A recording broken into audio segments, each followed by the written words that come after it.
اب سردی کے متعلق کچھ باتیں سن لیں، سردی کی فضیلت کیا ہے۔ رسول اللہ صلی اللہ علیہ وسلم نے ارشاد فرمایا کہ مسند احمد کی روایت ہے اور امام بہقی نے بھی اس روایت کو نقل کیا ہے۔ حضور نے ارشاد فرمایا کہ الشتاء ربیع المؤمن، کہ جو سردی کا موسم ہے وہ مومن کے لیے موسم بہار ہے۔ سردی کا جو موسم ہوتا ہے مومن کے لیے موسم بہار ہے۔ کیوں؟ کیا وجہ ہے؟ کس طرح موسم بہار ہے؟ وہ اس طرح کہ سردی کی جو راتیں ہوتی ہیں وہ راتیں لمبی ہوتی ہیں۔ سردی کی راتوں میں مومن جو ہے وہ خوب عبادت کر سکتا ہے، تہجد پڑھ سکتا ہے، فجر کی نماز جماعت کے ساتھ پڑھ سکتا ہے، خوب رات میں عبادت کر سکتا ہے۔ اور جو سردی کے دن ہوتے ہیں وہ بہت چھوٹے ہوتے ہیں۔ سردی کے دنوں میں آدمی روزے رکھ سکتا ہے، چھوٹے دن ہوتے ہیں، 10 سے 12 گھنٹے کا دن ہوتا ہے، آرام سے آدمی جو ہے وہ روزہ رکھ سکتا ہے، اس کو پتہ بھی نہیں چلے گا کب روزہ شروع ہوا کب روزہ ختم ہو گیا۔ تو اس لیے رسول اللہ صلی اللہ علیہ وسلم نے ارشاد فرمایا کہ الشتاء ربیع المؤمن، سردی کا موسم جو ہے وہ مومن کے لیے موسم بہار ہے، کہ مومن آدمی سردی کے موسم میں بہت ساری نیکیاں جمع کر سکتا ہے۔ جس طرح رمضان کا مہینہ آتا ہے، رمضان کے مہینے میں ہم نیکیاں جمع کرتے ہیں، تو اسی طرح سردی کے موسم میں بھی ایک مومن آدمی جو ہے وہ نیکیاں جمع کر سکتا ہے۔ دن میں روزے رکھے، راتوں میں قرآن پڑھے، تہجد پڑھے، فجر کی نماز جماعت کے ساتھ پڑھے۔ راتیں اتنی لمبی ہوتی ہے، راتوں کو اللہ تبارک و تعالیٰ نے اتنا لمبا کیا کیونکہ صحابہ کے زمانے میں جب سردی کا موسم آتا تھا تو صحابہ خوش ہو جاتے تھے، اب دن جو ہے وہ چھوٹے ہو گئے، ہم خوب روزے رکھیں گے، راتیں لمبی ہو گئی، اب ہم خوب جو ہے راتوں میں عبادت کریں گے، تہجد پڑھیں گے، نماز پڑھیں گے، ذکر کریں گے، تلاوت کریں گے، قرآن پڑھیں گے، اور فجر کی نماز میں جو ہے پہلی صف میں جائیں گے اور صف اول میں جا کر جو ہے نماز ادا کریں گے۔ صحابہ خوش ہو جاتے تھے۔ اسی طرح حضرت فاطمہ رضی اللہ تعالیٰ عنہا کے بارے میں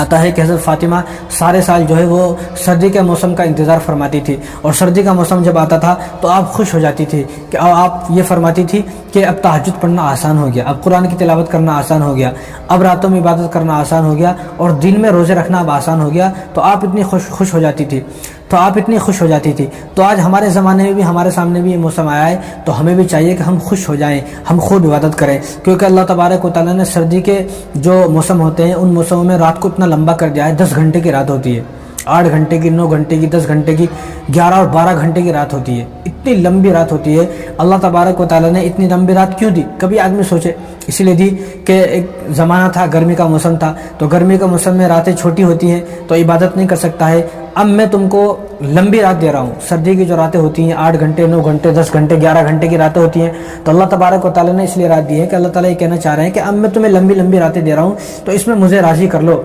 ان راتوں میں مجھے راضی کرو، ان راتوں میں تہجد پڑھو، نماز فجر جماعت کے ساتھ پڑھو۔ لیکن اب یہ دیکھا جا رہا ہے کہ 10 گھنٹے کی رات، 9 گھنٹے کی رات ملنے کے باوجود بھی فجر کی نماز آدمی جماعت کے ساتھ پڑھنے کو تیار نہیں ہے۔ تو آپ یہ خود سوچیں کہ آپ کتنے بدقسمت انسان ہیں،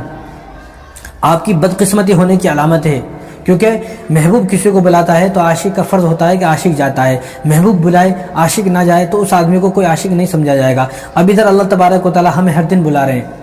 اللہ تعالیٰ ہمیں ہر دن بلا رہے ہیں، اور ہم چیختے چلاتے رہتے ہیں ہم عاشق ہیں، عاشق ہیں، عاشق ہیں، مسجد کے عاشق ہیں، نماز کے عاشق ہیں، قرآن کے عاشق ہیں، اللہ کے عاشق ہیں اور حضور کے عاشق ہیں۔ لیکن جب محبوب بلا رہا ہے تو عاشق کا دعویٰ کرنے والا کیوں نہیں جا رہا ہے محبوب کے بلاوے پر؟ کیا وجہ ہے؟ اگر آپ محبوب کے بلاوے پر نہیں جا رہے اور آپ کو جو ہر دن بلایا جا رہا ہے پھر بھی آپ ہر دن فجر کی نماز جماعت کے ساتھ نہیں پڑھ رہے ہو، تو آپ جھوٹے عاشق ہو، آپ جھوٹے عاشق ہو، آپ جو ہے اپنے عشق میں جھوٹے ہو، آپ جھوٹ بولتے ہو کہ آپ بھی عاشق ہو، آپ کوئی عاشق نہیں ہو۔ تو عاشق تو وہ ہوتا ہے کہ ہر دن محبوب سے ملنے جاتا ہے، ہر دن محبوب کے بلانے کا انتظار کرتا ہے۔ لیکن یہ عجیب عاشق ہے، یہ عجیب جو ہے اللہ سے محبت کرنے والا آدمی ہے کہ پوری سردی نکل گئی لیکن سردی کے دنوں میں ایک دن بھی رات جب 9 گھنٹے کی 10 گھنٹے کی رات ملی، لیکن پوری سردی کی راتیں چلی گئی، اتنی لمبی لمبی راتیں چلی گئی، لیکن ایک دن بھی فجر کی نماز جماعت سے پڑھنے کی توفیق نہ ملی۔ ہر دن فجر کی نماز غائب، ہر دن فجر کی نماز غائب۔ کبھی سوچے کہ میں کیسا بدقسمت انسان ہوں کہ اتنی لمبی رات ملنے کے باوجود بھی اللہ تبارک و تعالیٰ نے مجھے اتنی لمبی رات دی، کیوں دی؟ آخر کیا وجہ ہے؟ کوئی تو وجہ ہوگی۔ یہ راتیں اللہ تبارک و تعالیٰ نے اس لیے دی ہیں تاکہ فجر کی نماز جماعت کے ساتھ ادا کر سکے۔ اصل تو تہجد پڑھنا چاہیے، تہجد بھی اگر نہیں پڑھ سکے تو کم سے کم یہ سوچے کہ میں تہجد نہیں پڑھ سکا اتنی لمبی راتوں میں، کم سے کم میں فجر کی نماز جماعت کے ساتھ مسجد میں جا کر ادا کروں گا۔ اور خواتین بھی اس بات کو سوچیں کہ اتنی لمبی رات ملنے کے باوجود بھی، سردی کی جو راتیں ہیں اتنی لمبی لمبی راتیں ہوتی ہیں، اتنی لمبی راتیں ملنے کے باوجود بھی فجر کی نماز آپ نہیں پڑھ رہی ہو، فجر کی نماز آپ ادا نہیں کر رہی ہو، پھر بھی آپ جو ہے نماز قضا کر رہی ہو، یا فجر کی نماز میں اٹھ رہے نہیں ہو، آپ 8 بجے 9 بجے 10 بجے سو کر اٹھ رہی ہو، تو یہ آپ کی بدقسمتی ہونے کی علامت ہے، آپ بدقسمت ہو۔ اتنی لمبی رات ملنے کے باوجود بھی اگر کوئی آدمی فجر کی نماز نہیں پڑھ رہا ہے، خواتین گھر میں فجر کی نماز نہیں پڑھ رہی ہیں، مرد حضرات جو ہے وہ مسجد میں جا کر جماعت کے ساتھ نماز نہیں پڑھ رہے ہیں سردی کے موسم میں اتنی لمبی رات ملنے کے باوجود بھی، تو میں تو یہ کہتا ہوں کہ تم بدنصیب انسان ہو، بدقسمت انسان ہو، تم پڑھنا ہی نہیں چاہتے ہو، تم بہانے لگا رہے ہو، کیونکہ ایک آدمی کو سونے کے لیے 6 سے 7 8 گھنٹے بہت ہوتے ہیں۔ اب یہ 10 گھنٹے کی رات ہے، 10 گھنٹے کی رات ملنے کے باوجود بھی اگر کوئی مرد یا کوئی خواتین فجر کی نماز نہیں پڑھ رہی ہیں تو وہ پڑھنا ہی نہیں چاہتی ہیں، ان کو محبت ہی نہیں ہے نماز سے، ان کو اللہ سے محبت نہیں ہے، ان کو دین سے اسلام سے کوئی محبت نہیں ہے۔ اگر دین سے اسلام سے نماز سے اللہ سے اگر محبت ہے، رسول اللہ صلی اللہ علیہ وسلم کے فرامین سے اگر محبت ہے، تو ہر مرد کو چاہیے کہ وہ مسجد میں جا کر فجر کی نماز ادا کریں جماعت کے ساتھ، اور خواتین کو چاہیے کہ وہ فجر کی نماز میں اٹھیں اور اپنے گھر پر ہی فجر کی نماز پڑھیں۔